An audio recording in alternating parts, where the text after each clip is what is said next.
Hello friends, VS classes की तरफ से मैं आप लोगों का स्वागत करती हूं और उम्मीद करती हूं आप लोग अच्छे होंगे, घरों में पढ़ाई कर रहे होंगे। हिंदी में हमने पिछले वीडियो में स्वर देख लिया था, आज व्यंजन देखेंगे। व्यंजन यानी कॉन्सोनेंट।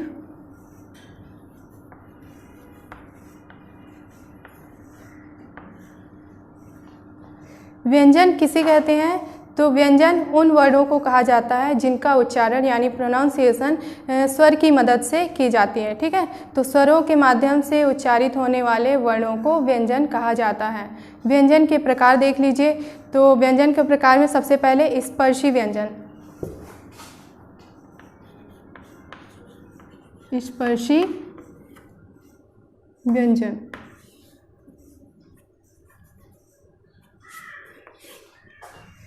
स्पर्शी व्यंजन किन्हें कहा जाता है? तो वे व्यंजन जिनका उच्चारण करते समय वायु मुंह के किसी स्थान विशेष से टकराती है। ठीक है, वायु क्या करती है, हमारे गले से निकलकर मुंह के किसी स्थान से, क्या मतलब है मुंह का स्थान, मतलब आपका ओंठ की बात कर रहे हैं, जीभ की बात कर रहे हैं, तालू, दांत और मूर्धा यानी मसूड़ा से जब वायु गले से निकलकर इन स्थानों से टकराती है और इस क्रिया में जिन वर्णों का उच्चारण होता है उन्हें ही हम स्पर्शी व्यंजन कहते हैं। कौन कौन से हैं उन्हें देख लेते हैं।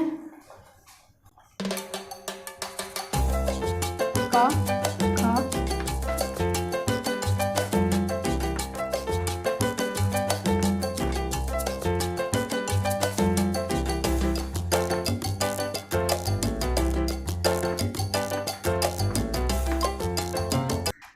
ठीक है, ये हमारे स्पर्शी व्यंजन हैं। इनका उच्चारण करते समय वायु जो है मुंह के किसी स्थान विशेष से टकराती हुई निकलती है।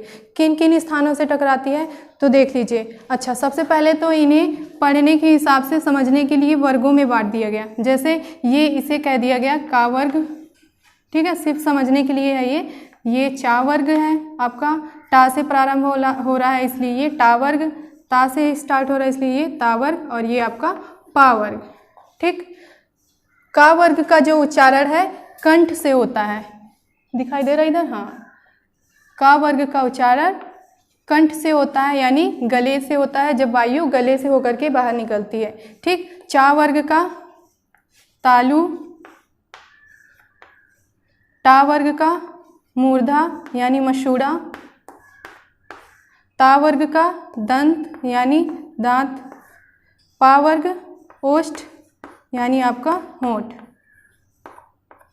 ठीक है, देखिए ये उच्चारित होने वाले स्थान है और ये आपके वर्ग। ठीक है, का वर्ग का उच्चारण जो है कंठ से होता है। प्रोनाउंस करके देखिएगा आप लोग, का, खा, गा, घा, अंगा। कहाँ से? वायु जो है हमारे गले से निकल रही है। ठीक है, कंठ से निकल रही है, तो ये हो गया आपके का वर्ग। चा वर्ग को देखिए, ये तालु के पास से प्रोनाउंस होता है। जब आप प्रोनाउंस करेंगे तो देखिएगा, तालु किसे कहते हैं? तो ये आपके दांत हुए सामने के, से दांत जिन पर लगे होते हैं आपके, वो मसूड़ा होते हैं, जिन्हें मूर्धा कहा जाता है। और मूर्धा के ऊपर थोड़ा सा ही ऊपर आपका एक खोखला वाला हिस्सा महसूस होगा, जीभ से आप देखिएगा टच करके, थोड़ा सा ऊपर उठा हुआ हिस्सा है, तो उसे ही तालु कहते हैं। ठीक है, तो तालु की मदद से उच्चारित होने वाले ये वर्ड होते हैं चा वर्ग के ऊपर, चा वर्ग के आपके पूरे चा, छा, जा, झा, इया। ठीक है, इसी तरह मूर्धा के पास से उच्चारित होने वाले वर्ग पूरे टा वर्ग के। ठीक है, और इसी तरह दंत से उच्चारित होने वाले आपके ता वर्ग के पूरे व्यंजन आएंगे। ठीक, इसके बाद अगला प्रकार है आपका अंतस्थ व्यंजन। एक प्रकार ये स्पर्शी हो गया, दूसरा अंतस्थ व्यंजन।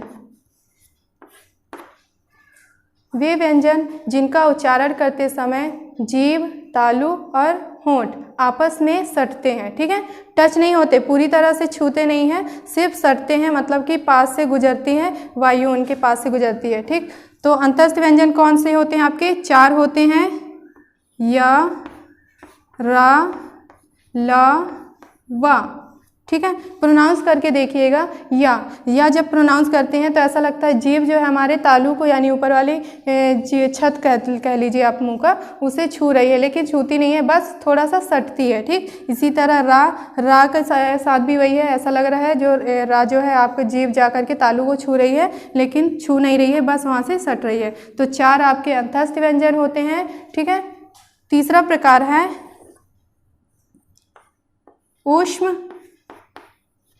ऊष्म या संघर्षी व्यंजन, ऊष्म या संघर्षी व्यंजन। जैसा नाम है वैसा ही इसके गुण हैं, ठीक है। ऊष्म व्यंजन से मतलब क्या है, जिन व्यंजनों के उच्चारण करने से ऊष्मा बाहर निकलती है, ठीक है। ऊष्मा मतलब गरम गरम भाप की बात कर रहे हैं। जिन व्यंजनों का उच्चारण करते समय मुंह से ऊष्मा बाहर आती है उन्हें ऊष्मीय व्यंजन या फिर संघर्षी व्यंजन कहते हैं। ये कौन कौन से होते हैं, तो ये 4 होते हैं आपके, श, श, स और हाँ। ये 4 व्यंजन जो हैं संघर्षी या फिर ऊष्म व्यंजन कहलाते हैं, ठीक है। आप प्रोनाउंस करके देखिएगा, फ़र्क समझ में आएगा। नहीं आता है तो एक काम करिए, मुंह के पास अपना हाथ रखिए, उसके बाद इनका प्रोनाउंस करिएगा तो हाथ में आपको थोड़ा सा गरम गरम भाप जैसा फील होगा, ठीक है ना। मतलब जिन व्यंजनों के उच्चारण करते समय ऊष्मा बाहर निकलती है उन्हें ऊष्म या संघर्षी व्यंजन कहा जाता है, ठीक। चौथा प्रकार है आपका, इधर देख लीजिए, संयुक्त व्यंजन। संयुक्त व्यंजन, संयुक्त व्यंजन किसे कहते हैं, वे व्यंजन जिनका निर्माण एक से अधिक व्यंजनों के मेल से होता है, मतलब जिसमें एक या दो व्यंजन समाहित होते हैं। तो ये कौन से होते हैं, देखिए आपके 4 संयुक्त व्यंजन होते हैं, छ, त्र, ज्ञ और कट तो नहीं रहा है, श्र। किन किन व्यंजनों से बने होते हैं, देख लीजिए। छ जो है आपका का से और शा से मिलकर बना है, त्र ता और रा से बना है, ज्ञा किससे बना है, गा और इया से मिलकर बना है। इसी तरह श्रा जो है ये आपका शक्कर वाला सा और रा से मिलकर बना है, ठीक है। एक से अधिक व्यंजनों से मिलकर बना है, इसलिए इन्हें संयुक्त व्यंजन कहा जाता है। अगला प्रकार है आपका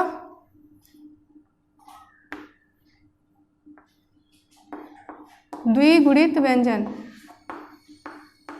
द्विगुणित व्यंजन कौन से व्यंजन, वे व्यंजन जिनमें 2 गुण पाए जाते हैं। किस प्रकार के, तो देख लीजिए हमारे पास केवल 2 ही व्यंजन हैं द्विगुणित व्यंजन, एक आपका डा और एक ढा।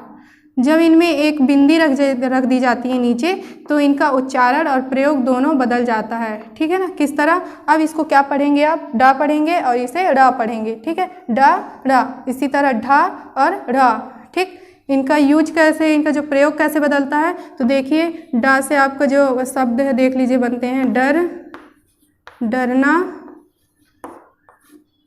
डलिया, ठीक है। इस तरह के शब्द बनेंगे। इसी तरह रा से लड़ना, लड़की, लकड़ी, ठीक। ये इस तरह के शब्द बनेंगे। इसका प्रोनाउंस डाप होगा और इसका जो होगा रा होगा। अब ढा वाला देख लीजिए, ढा से ढकना या ढक्कन, ढोल, ढाल,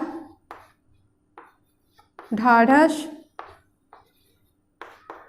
इस तरह के शब्द बनेंगे ढा से, ठीक। ढा से कैसे बनेंगे, कढ़ाई, पढ़ाई, कुढ़ना, बढ़ना, ये सारे उदाहरण हैं, ठीक है ना। अब देखिए यहाँ पर जो है ड़ा और डा, इनमें दोनों में फ़र्क है। इसी तरह ढा और ढा में, अच्छा ये वाला ढा और इस ढा में एक चीज़ कॉमन है। क्या चीज़ कॉमन है, तो ये जान लीजिए, इनका प्रयोग कभी भी किसी शब्द के आगे नहीं होगा। मतलब स्टार्टिंग में कोई भी ऐसा शब्द नहीं होगा जहाँ से डा और ढा से स्टार्ट होता हो, ठीक है। ये हमेशा एक या दो अक्षर के बाद ही यूज़ होंगे, ठीक है। लेकिन डा और ढा जो है शब्द के स्टार्टिंग में या फिर बीच में भी प्रयोग कर सकते हैं, ठीक। चलिए स्क्रीनशॉट ले लीजिए आप लोग।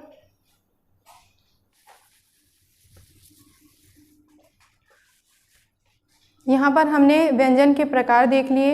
इसके अलावा भी कुछ और प्रकार होते हैं, उनको देख लीजिए। तो सबसे पहले जिसमें है घोषत्व के आधार पर व्यंजन, ठीक है। घोषत्व के आधार पर,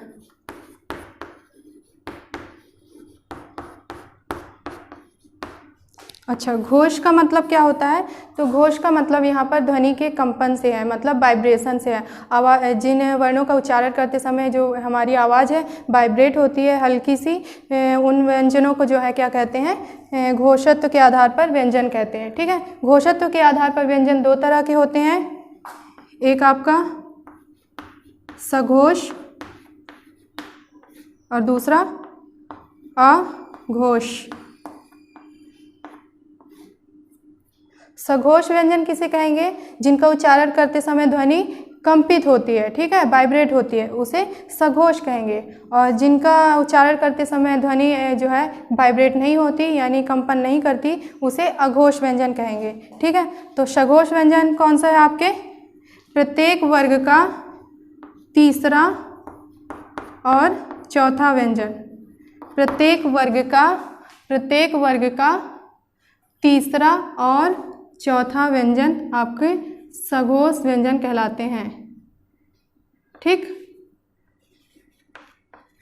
इनका प्रोनाउंस करते समय जो है आवाज़ वाइब्रेट करती है। ठीक, अघोष व्यंजन प्रत्येक वर्ग का पहला और दूसरा, प्रत्येक वर्ग का पहला और दूसरा व्यंजन क्या कहलाता है?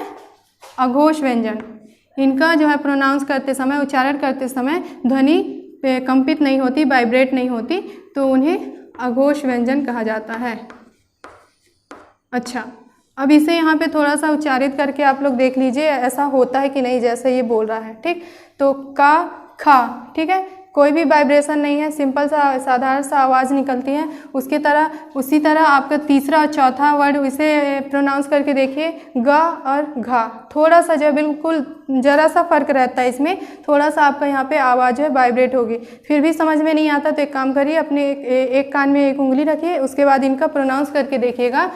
का और खा का प्रोनाउंस करेंगे तो किसी तरह का वाइब्रेशन नहीं होगा, और गा, घा का जब आप उच्चारण करेंगे तो हल्का सा यहाँ पर ध्वनि जो है कंपित होगी। तो ये सभी के साथ होगा। प्रत्येक वर्ग का तीसरा और चौथा आपका सघोष व्यंजन है, और प्रत्येक वर्ग का पहला और दूसरा व्यंजन जो है अघोष व्यंजन है। ठीक है, तो ये घोषत्व के आधार पर व्यंजन हुए। इसी तरह एक और प्रकार है प्राणत्व के आधार पर व्यंजन। प्राणत्व के आधार पर, अच्छा, प्राणत्व का क्या मतलब हुआ? तो प्राण का अर्थ होता है वायु, मतलब जिन व्यंजनों के उच्चारण करते समय जो वायु मुंह से निकलती है उसके आधार पर व्यंजन। दो होते हैं, कौन कौन से आपके? अल्प प्राण और दूसरा प्रकार है महाप्राण।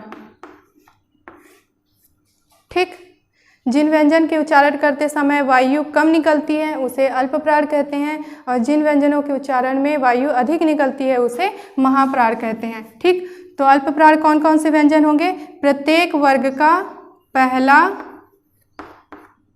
और तीसरा व्यंजन। प्रत्येक वर्ग का पहला और तीसरा व्यंजन आपका क्या होगा? अल्प प्राण। ठीक, महाप्राण दूसरा, चौथा जो बचे वो, और एक आपका पांचवा। ये व्यंजन आपके महाप्राण के उदाहरण हैं। ठीक है, देख लीजिए यहाँ पे आपके कौन कौन सा बोला? अल्प प्राण, पहला और तीसरा।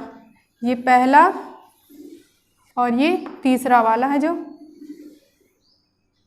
अल्प प्राण के उदाहरण है। ठीक है, किस तरह प्रोनाउंस करिएगा?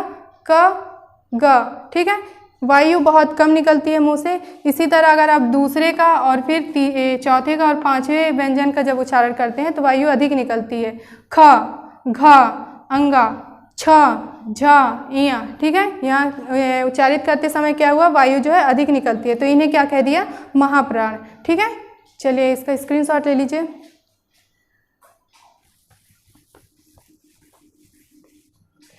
आज की वीडियो में हमने व्यंजन देख लिया, फिर मिलते हैं अगली वीडियो में। तब तक के लिए पढ़ते रहिए। Bye, take care.